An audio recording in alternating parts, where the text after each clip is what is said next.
Bom dia a todos os meus queridos irmãos e amigos. Saudamos a todos com a paz de Jesus. Feliz sábado para vocês. É um privilégio, é uma alegria podermos estar na presença de Deus neste dia santo e estarmos unidos com vocês. Estamos aqui em nome de Jesus com a Bíblia aberta para estudarmos a palavra de Deus. Só a Escritura, unicamente a Bíblia é a nossa única regra de fé e prática. Que Deus dirija a sua vida através deste santo livro, a Santa Bíblia. Que você tome tempo para estar com Deus, na presença de Deus, estudando a palavra de Deus. Queridos, bom é estudarmos a palavra de Deus.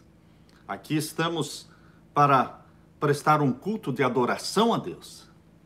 Que alegria podermos falar com os nossos irmãos ao redor do mundo. Bem-vindo, querido irmão do Brasil. Bem-vindo, querido irmão da Europa, da África, da Ásia e aqui dos Estados Unidos também. Antes de nós iniciarmos o estudo da palavra de Deus, nós queremos orar. Feche os olhos e oremos ao Senhor. Pai eterno, em tuas mãos estamos nos colocando neste momento. Nas tuas mãos nos colocamos e colocamos também nossa vontade nas tuas mãos. Para que a tua vontade se una à nossa vontade, para que seja uma só. E que o teu Santo Espírito seja derramado sobre mim e sobre os meus irmãos. Aquele poder maravilhoso do Espírito Santo que convence do pecado, que transforma-nos, que implanta em nós a mente de Jesus. Que o Espírito Santo seja derramado sobre nós. Batiza-nos com o Espírito Santo. O que mais precisamos hoje, Pai querido, é o batismo do Espírito Santo. É a mente de Jesus. Derrama a tua bênção sobre aqueles que estão intercedendo, pedindo perdão, pedindo cura, pedindo solução para os problemas, que o Senhor responda às orações dos teus filhos neste momento. Derrama sobre nós as tuas bênçãos. Ouve a nossa oração. Em nome de Jesus clamamos. Amém, Senhor. Amém. Meus queridos, o título da palavra de Deus hoje para você é Aparência de Cristão ou Cristão de Verdade? Abra sua Bíblia. Abra sua Bíblia em Mateus, aliás em Marcos. Abra sua Bíblia em Marcos capítulo 11. Marcos capítulo 11. Vamos ver aqui no verso 12 em diante. Marcos capítulo 11. E os versos 12 em diante. Aqui nós lemos. E no dia seguinte, quando saíram de Betânia, Jesus teve fome. E vendo de longe uma figueira que tinha folhas, foi ver se nela acharia alguma coisa. E chegando a ela, não achou senão folhas, porque não era tempo de figos. E Jesus falando, disse à figueira: nunca mais coma alguém fruto de ti. E os seus discípulos ouviram isto. E vieram a Jerusalém, e Jesus, entrando no templo, começou a expulsar os que vendiam e compravam no templo. E derribou as mesas dos cambiadores e as cadeiras dos que vendiam pombas. E não consentia que alguém levasse algum vaso pelo templo. E os ensinava, dizendo: não está escrito, a minha casa será chamada por todas as nações casa de oração, mas vós a tendes feito covil de ladrões. E os escribas e príncipes dos sacerdotes, tendo ouvido isto, buscavam ocasião para o matar, pois eles o temiam, porque toda a multidão estava admirada acerca da sua doutrina. E sendo já tarde, saiu para fora da cidade. E eles, passando pela manhã, viram que a figueira se tinha secado desde as raízes. E Pedro, lembrando-se, disse-lhe: mestre, eis que a figueira que tu amaldiçoaste se secou. E Jesus respondendo, disse-lhes: tende fé em Deus. Queridos, o que nós precisamos é ter fé em Deus. O que Jesus Cristo fez no templo, purificando o templo, expulsando dali os mercenários, os cambistas. Será que em nossos dias, a nossa igreja, a nossa comunidade religiosa também não pode receber alguma lição preciosa disto que foi escrito, porque tudo que foi escrito na Bíblia, para o nosso ensino foi escrito. E esta purificação do templo mencionada aqui por Jesus Cristo, ela representa também a purificação do templo hoje. Não somente o templo da igreja, mas a purificação também do templo da nossa vida. Jesus Cristo, ele passou a noite em oração. E pela manhã, ao ir ao templo, no caminho, ele encontrou uma figueira. Ele estava com fome. Jesus, meus queridos irmãos, sentia fome, sentia frio, sentia sede, sentia dor, sentia cansaço. Ele tinha que dormir para descansar. Ele sentia fraqueza. Jesus sentia tudo o que nós sentimos. Fisicamente, Jesus era como nós somos. Moralmente, ele não era igual a mim e a você, porque ele nasceu santo e nós não nascemos santos. Ele nunca pecou e nós pecamos. Ele não se sentia inclinado ao pecado, mas nós nos sentimos inclinados ao pecado. Então, moralmente, Jesus era diferente. Mas fisicamente, meus queridos, Jesus era igualzinho a você e a mim. Ele sentia as dores e as necessidades que todos nós sentimos. Mas, queridos, Jesus Cristo, quando ele passou pela figueira e viu aquela figueira cheia de folhagens, foi buscar figos e não encontrou nenhum fruto. A natureza da figueira, meus queridos, é que antes de abrirem as folhas, apareça o fruto.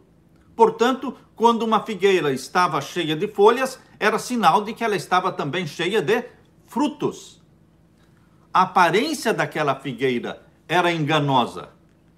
Depois de procurar entre os ramos dos mais baixos até os mais altos, Jesus não achou nenhum fruto, somente folha, nada mais do que ostentação, nada mais do que aparência enganosa.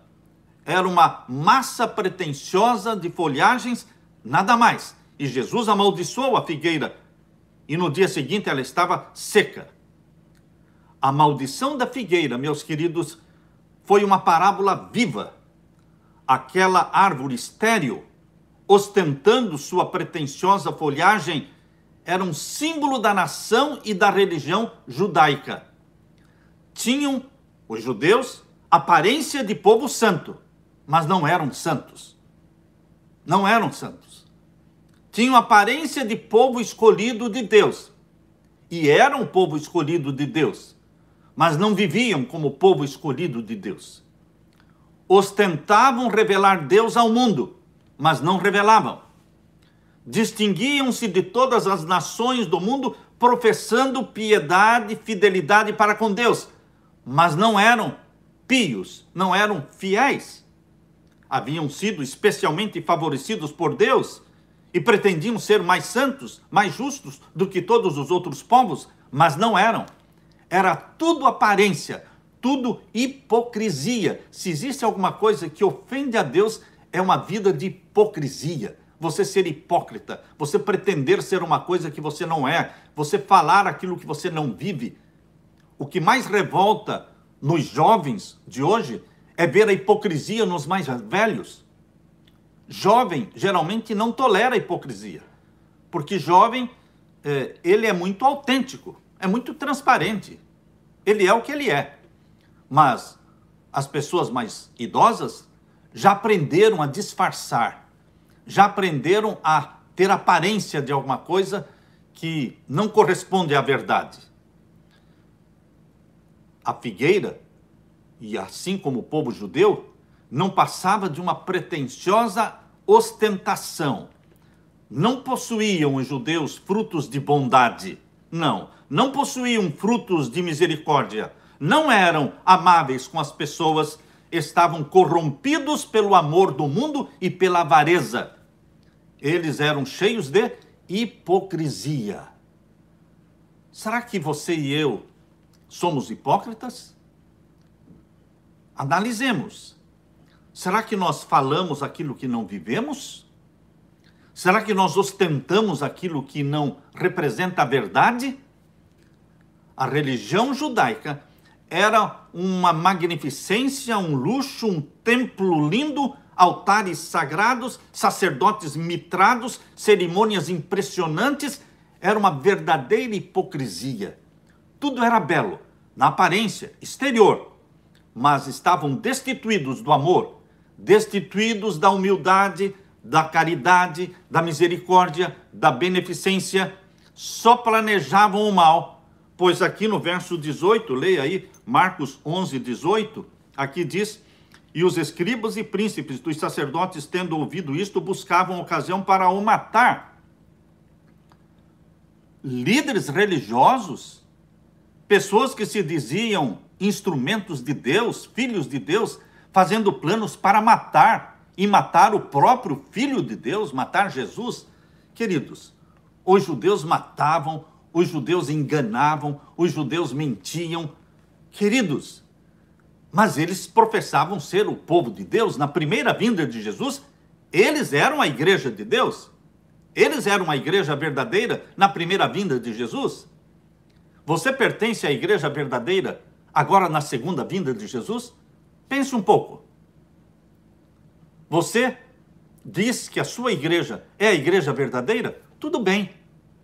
Mas, queridos, a igreja verdadeira na primeira vinda de Jesus fez todos os planos para matarem o Messias e vivia uma vida de hipocrisia. Como está a igreja de Deus vivendo hoje, aproximando-nos da segunda vinda de Jesus? Será que a história está se repetindo? Será que a história, infelizmente, vai se repetir na vida hipócrita de ostentação, de folhagens, mas sendo sepulcros caiados? Será que a história vai se repetir? Na primeira vinda de Jesus, os líderes religiosos, os doutores, o Anás, os sumos sacerdotes, os escribas, aqueles grandes chefes religiosos na primeira vinda de Jesus, eles eram adoradores do Deus da Cabala. Você sabe o que é Cabala? Cabala é satanismo. Cabala é satanismo. Quando os judeus estiveram em Babilônia, eles beberam nas fontes babilônicas e passaram a adorar o Deus de chifre. O Deus de chifre é Satanás, o Deus adorado na Cabala. E quando eles voltaram de Babilônia para Jerusalém, esses líderes religiosos trouxeram com eles a Cabala. Eles reescreveram o Antigo Testamento. O Antigo Testamento foi reescrito de uma forma espiritualista. E a Cabala se tornou o Deus da maçonaria, o Deus de chifres. Por isso eles disseram: não temos outro Deus senão César. Não temos outro rei senão César. Por isso eles rejeitaram o Messias. Por que rejeitaram o Messias? Porque eles não conheciam a profecia das 70 semanas de Daniel capítulo 9? Não, queridos. Eles rejeitaram o Messias não porque não conheciam a profecia das 70 semanas de Daniel capítulo 9, que indica exatamente o ano do batismo do Messias e o ano da morte do Messias. Ora, essa profecia era conhecida por eles, era entendida por eles. Mas por que então eles rejeitaram o Messias? Porque eles tinham outro Deus. Eles adoravam o Deus da Cabala. Até hoje o Deus da Cabala é adorado como sendo o Deus de chifres. É o Deus da maçonaria. Queridos, o judaísmo, na primeira vinda de Jesus, era uma religião de folhagens, bela à vista, mas não passava de folhas. Naquela ocasião em que Jesus amaldiçoou a figueira, porque não tinha frutos, todas as figueiras não tinham frutos. Vou repetir. Naquela ocasião em que Jesus amaldiçoou a figueira, porque não tinha frutos, todas as figueiras não tinham frutos. Mas então, por que Jesus amaldiçoou somente aquela, se todas as outras também não tinham frutos? Ah, queridos, é que todas as outras figueiras estavam sem folhas. Não era para ter fruto, não era a ocasião de fruto, e por isso não tinham folhas.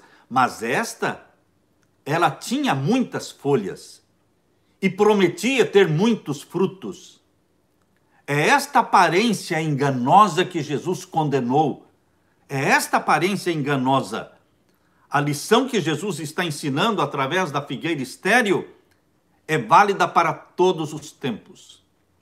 Os gentios, nos dias de Jesus, eram representados pelas figueiras estéreis, que não tinham nem folhas e nem frutos.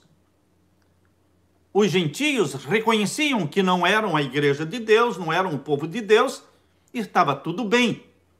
Mas o povo que se proclamava povo de Deus, o povo que se proclamava mais santos do que os outros, e ostentavam todo aquele ritual de adoração ao Deus verdadeiro, eles não tinham frutos genuínos de amor, de misericórdia e de bondade. Por isso, Jesus Cristo amaldiçoou a figueira e trouxe também uma maldição sobre os judeus daqueles dias. Nós precisamos entender a parábola que Jesus está tentando nos ensinar, queridos. Ninguém pode servir a Deus somente por aparência. Temos que servir ao próximo, temos que levar a nossa religião para dentro dos nossos lares, temos que levar a nossa religião para dentro do nosso trabalho, temos que levar a nossa religião para dentro da nossa cozinha, para dentro da nossa geladeira. A nossa geladeira tem que testificar da religião que temos. A panela que cozinha os alimentos em cima do fogão da sua casa, aquilo que está dentro da panela, tem que testificar da religião que você tem, do Deus quem você adora, da mensagem que você crê. A televisão que você tem em casa, ela tem que testificar da religião que você tem.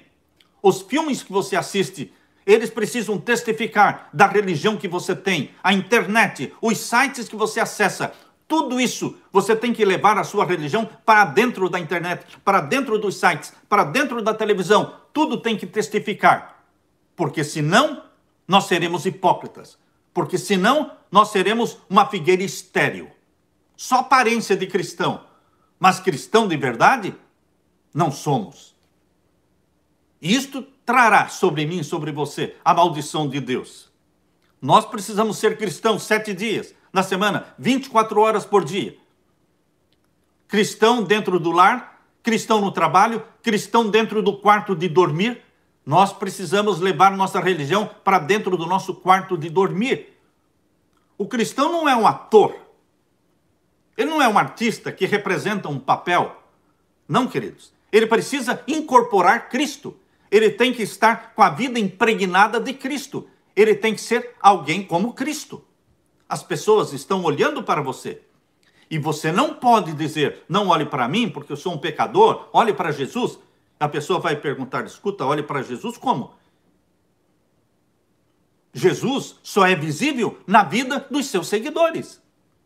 O único rosto de Jesus que as pessoas vão ver é o seu rosto. Você que se chama cristão, você estampa o rosto de Cristo. Estampa o rosto de Cristo. Queridos, nós não podemos falar para as pessoas, não, olhe para mim. Nós temos que dizer como Paulo, sede meus imitadores, dizia Paulo, como eu sou de Cristo.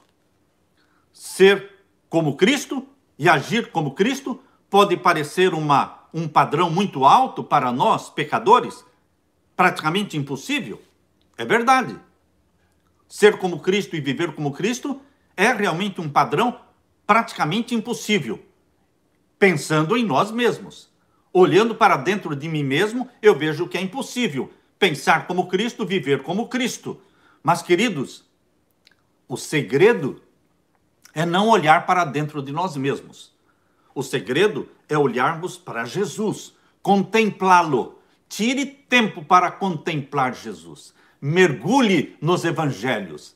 Mergulhe no livro desejado de todas as nações, Caminho a Cristo, Parábolas de Jesus, livros que se concentram em Jesus. Queridos, nós deveremos meditar na vida de Jesus sempre, dia e noite. E cada manhã, antes do sol nascer, clamar, querido Jesus, dá-me a tua mente, dá-me o teu caráter, me ensina a ver com os teus olhos, me ensine a entender a Bíblia do jeito que o Senhor entende, me ajude a amar as pessoas como o Senhor ama.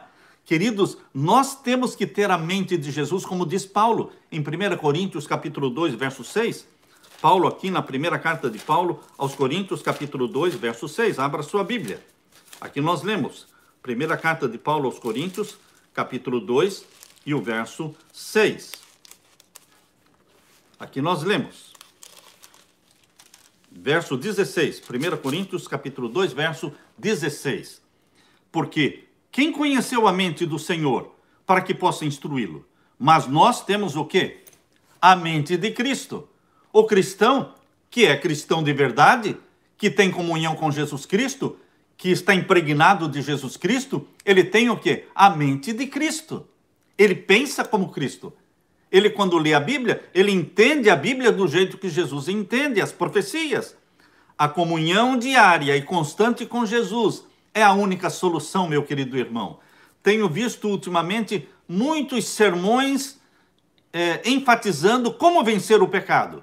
Muitos sermões, como obter a vitória sobre o pecado. É óbvio, queridos, que é possível obter a vitória sobre o pecado. Você estava pensando que eu iria dizer? É óbvio que não podemos vencer o pecado? Você estava esperando que eu dissesse isso? Não, meu querido irmão. Por favor, não. É óbvio que nós podemos vencer o pecado, porque o pecado tem nome. O pecado se chama Satanás. Se nós não podemos vencê-lo, então o cristianismo é uma religião fracassada. É óbvio que nós podemos ter vitória sobre Satanás. É óbvio que nós podemos quebrar o domínio de Satanás sobre nós. Como?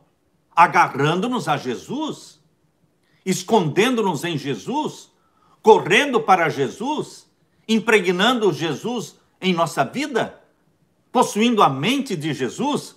O segredo, meu querido irmão, para vencer Satanás, para vencer o pecado, não está na luta contra o pecado, não está na luta contra Satanás. O segredo não é enfrentar o pecado. O segredo é correr, fugir do pecado para Jesus. Fugir do pecado e correr para Jesus. Eu gosto muito do texto que está em Tiago.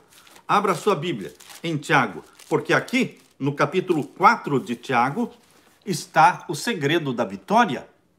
Capítulo 4 de Tiago e o verso 7. Diz assim: sujeitai-vos a Deus. Esta é a primeira coisa que você precisa fazer para ter a vitória sobre Satanás, a vitória sobre o pecado. Guarde esse segredo para você. Este é o segredo que eu guardo para mim. O primeiro passo não é lutar contra Satanás, não é lutar contra o pecado. O primeiro passo é nos submetermos a Jesus. Sujeitai-vos, pois, a Deus. Primeiro lugar, primeira ação do dia. Quando você abre os olhos, você cai de joelhos e se submete a Deus. Eis-me aqui, Senhor, submisso a ti. Eu sou o teu servo. Tu és o meu Senhor, o Senhor da minha vida. Eu me submeto a ti. Eu coloco a minha vontade nas tuas mãos, para que a tua vontade seja feita em minha vida. Santifica-me com a tua santidade. Dá-me a mente de Jesus. Dá-me a santidade de Jesus. Dá-me os sentimentos de Jesus, para que as pessoas vejam Jesus em mim. Submissão a Ele. Sujeitai-vos, pois, a Deus. Esse é o primeiro passo para a vitória. Segundo, resistir ao diabo. Quando você se submete a Jesus, quando você tem a mente de Jesus, você resiste ao diabo. Você não tem atração pelo diabo. Você vai perdendo a atração pelos filmes de Hollywood.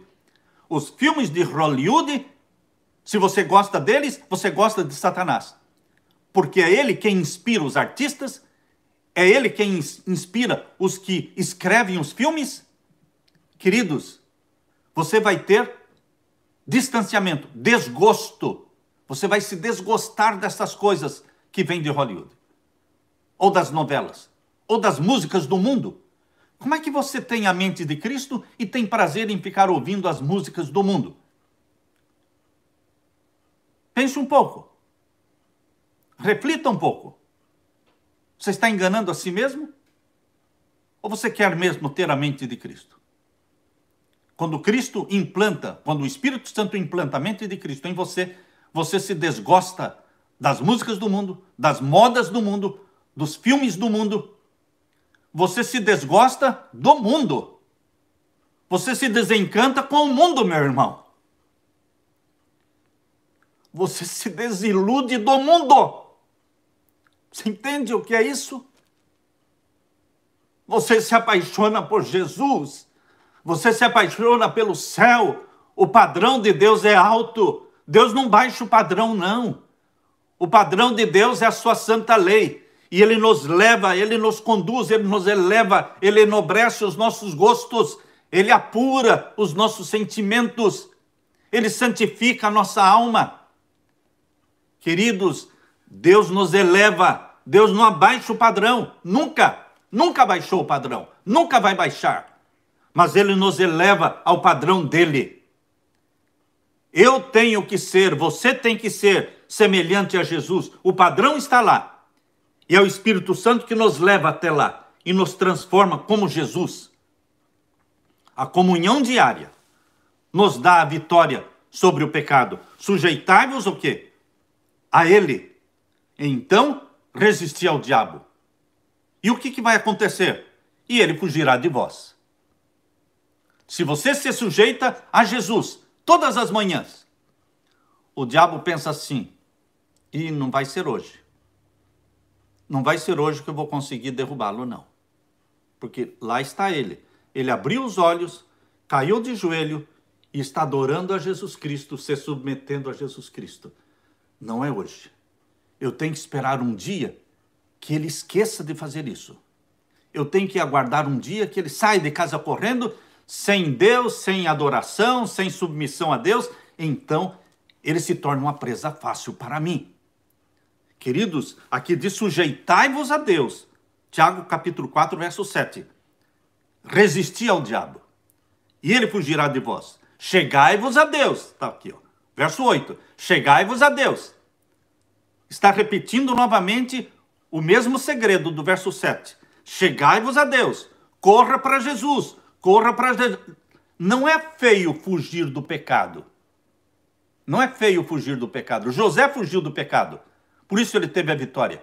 Você foge do pecado, mas você não foge para qualquer lugar. Você corre para Jesus. Chegai-vos a Deus, e ele se achegará a vós. Como é que você vai clamar e adorar e clamar e Deus não vem até você? Não, ele vem. Achegai-vos a Deus, e ele se achegará a vós. Queridos, quando nos concentramos no pecado, estamos nos concentrando em Satanás. Quando nos concentramos em Jesus Cristo, estamos nos concentrando na vitória. Para mim, o cristão vitorioso é aquele que se concentra em Jesus Cristo. A Bíblia revela o desprazer de Deus pelas aparências exteriores. Deus quer ver em você um cristianismo verdadeiro. Abra sua Bíblia em Mateus capítulo 6. Mateus capítulo 6, veja o desprazer de Deus com as aparências enganosas. Mateus capítulo 6, vamos ver os versos 1 até o verso 6. Mateus capítulo 6 e o verso 1 até o verso 6. Aqui diz: Guardai-vos de fazer a vossa esmola diante dos homens, para serdes vistos por eles. Aliás, não tereis galardão junto de vosso Pai que está nos céus.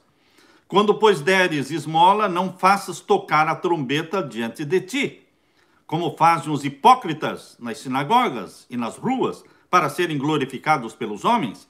Em verdade vos digo que já receberam o seu galardão. Aparência. As pessoas ficam falando o que fazem.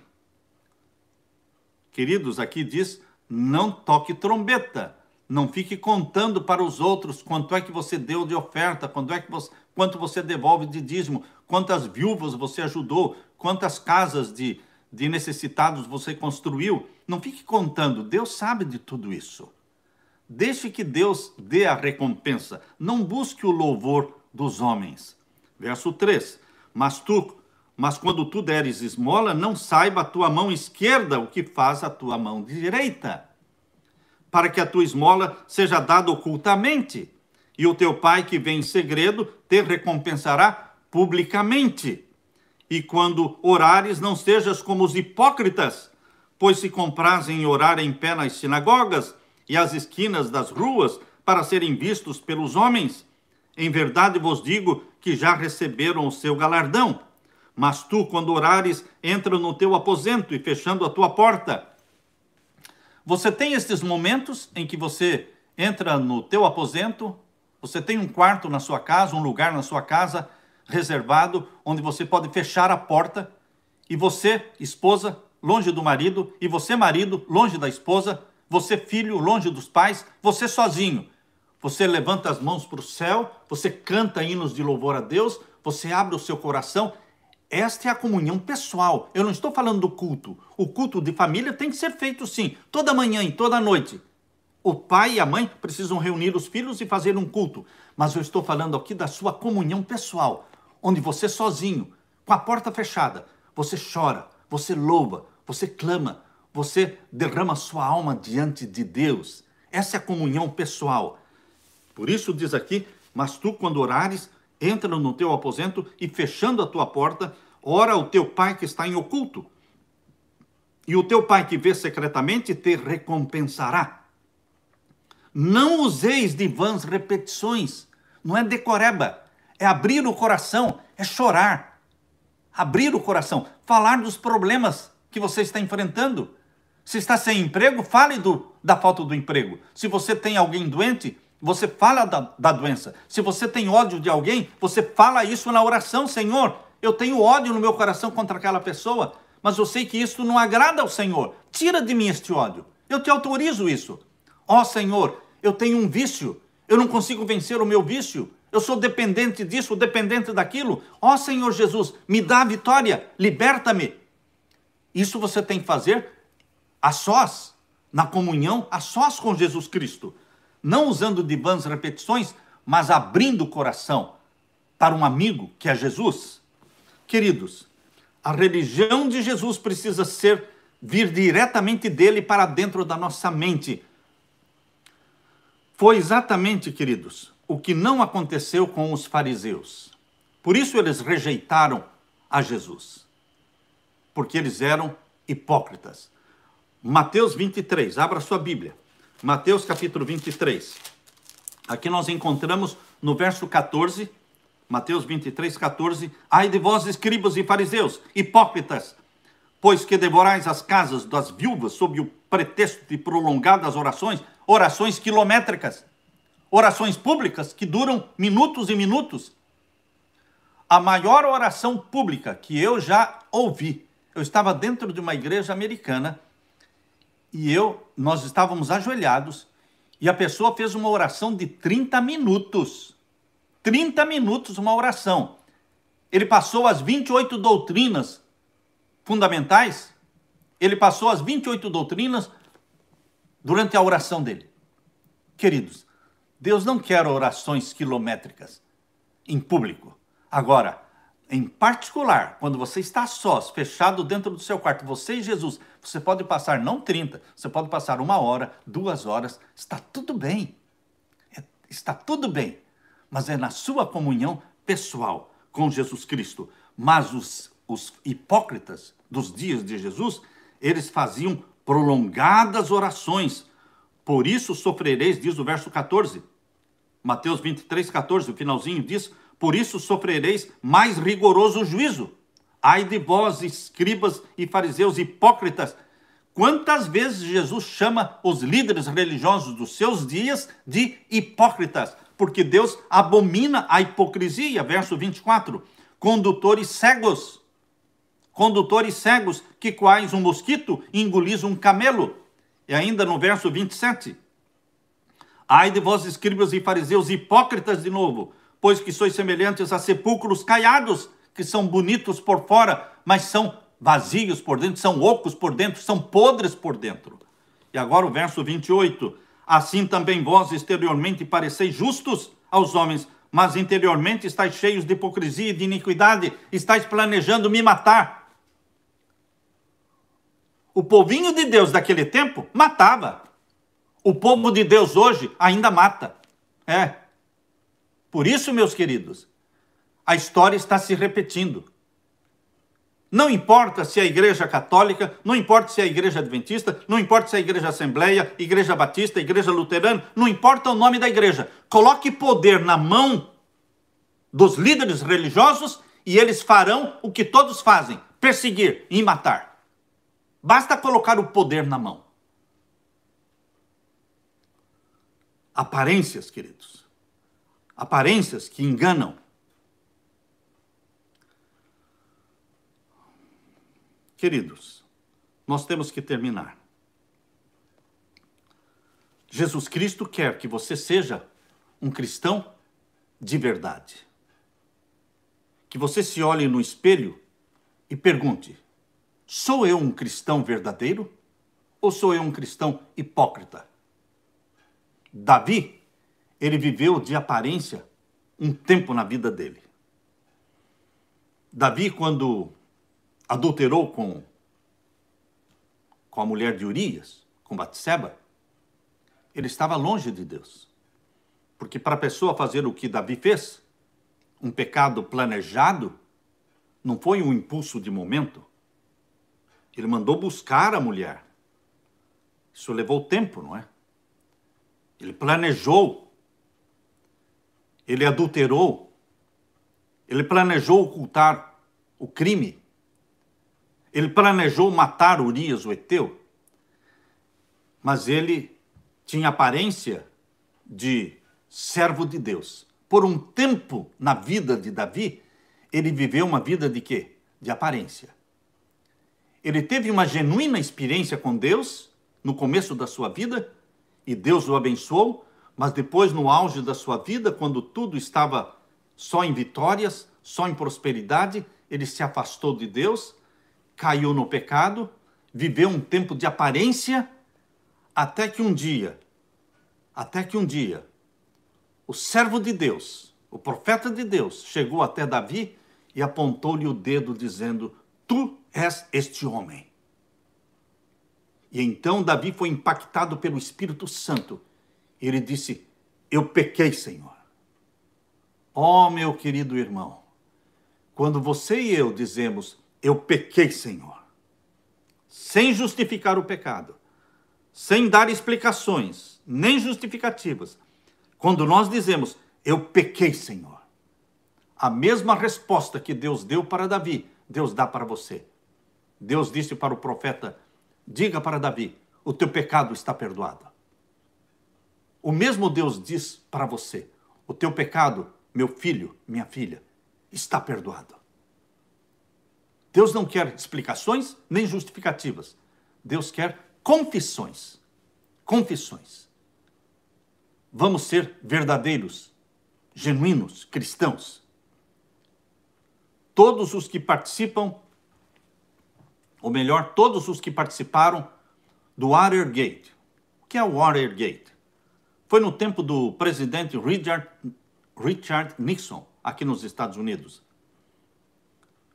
No tempo de Nixon foi o Watergate.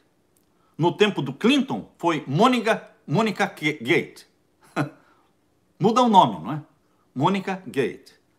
Com o presidente Bill Clinton. O republicano Richard Nixon mentiu e autorizou um suborno para encobrir seus crimes.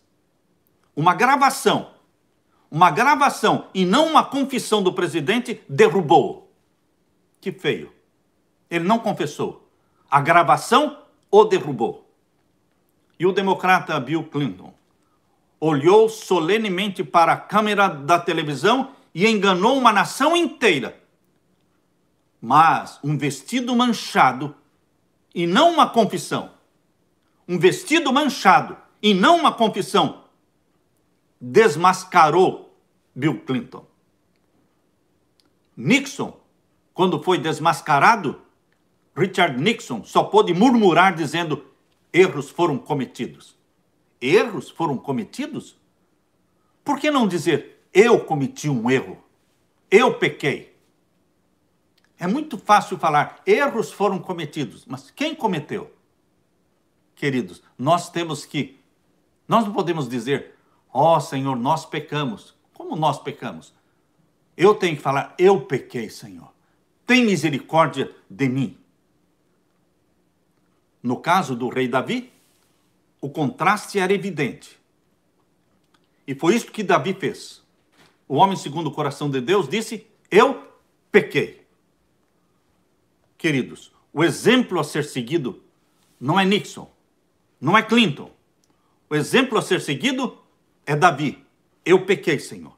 O pecado da igreja de Laodiceia, conforme está em Apocalipse capítulo 3, o pecado de Laodiceia é aparência. Aparência. Povo do juízo. Como um povo que está vivendo no soleníssimo tempo do juízo. Laodiceia. Mas estão vivendo de aparências. Porque são mornos. E porque tu és morno, vomitar-te-ei da minha boca. Rico sou, de nada tenho falta. Mas não sabes que és um miserável, desgraçado, pobre, cego e nu. Deus quer nos salvar de nós mesmos. Como cristãos laodiceanos, podemos estar vivendo de aparência, nos enganando a nós mesmos, pois o conselho de Jesus é, aconselho-te que de mim compres. Eu estou lhe vendendo sem dinheiro, eu estou lhe entregando de graça o ouro provado no fogo, vestidos brancos para que te vistas e óleo para ungires os teus olhos. Jesus Cristo oferece para você o amor que opera pelas obras. Este é o ouro. Este é o ouro. Jesus Cristo oferece para você a justiça dele. Estas são as vestimentas para cobrir a nudez causada pelo pecado. E Jesus oferece o que você mais necessita. É a unção do Espírito Santo. Óleo para ungires os teus olhos para que vejas. O arrependimento, a confissão dos pecados. Jesus Cristo quer entrar na sua vida. E Apocalipse 3:20 diz, eis que eu estou à porta e bato. Jesus continua batendo a porta do nosso coração. Vamos abrir a porta? Vamos deixar Jesus entrar na nossa vida, na nossa casa, na nossa cozinha, na nossa televisão, na nossa internet, nos nossos sites? Nós vamos deixar Jesus entrar na nossa religião? Ou vamos deixar Jesus do lado de fora? Eis que eu estou à porta e bato. Se alguém ouvir a minha voz, esse alguém pode ser você, pode ser eu. Se você ouvir a minha voz e abrir a porta, eu entrarei e cearei com ele e ele comigo. E virá salvação para aquela casa, salvação para aquela vida. Bendito seja Deus. Cristãos de aparência? Não. Cristãos de verdade, que se apaixonaram por Jesus e têm o foco de viver em comunhão com Jesus Cristo. Amém? Amém. Aleluia. Glória a Deus. Deus derrame o Espírito Santo sobre você, meu irmão. Deixe-me orar com você nesse momento. Pai querido que estás nos céus, não queremos viver de aparência, porque tu desprezas as aparências. Tu desprezas os hipócritas. Tu desprezas os adoradores do Deus de chifre. Tu me ofereces a mim e aos meus irmãos vitória, porque Jesus tem mente vitoriosa. E é essa mente vitoriosa de Jesus que é implantada em mim e nos meus irmãos através do Espírito Santo. Tu nos dás uma mente de vitória. Vitória sobre Satanás, sim, mas não lutando contra Satanás. Correndo para Jesus, escondendo-nos em Jesus, sujeitando-nos a Deus. E então resistimos ao diabo. E ele fugirá de nós. Achegando-nos a Deus, e ele se achegará a nós. Derrama sobre mim e os meus irmãos o Espírito Santo. Batiza-nos com o Espírito Santo. É em nome de Jesus que pedimos e agradecemos. Amém, Senhor. Amém. Que Jesus fique com você, enchendo a sua vida com a paz que só Ele tem. Continue tendo um feliz sábado.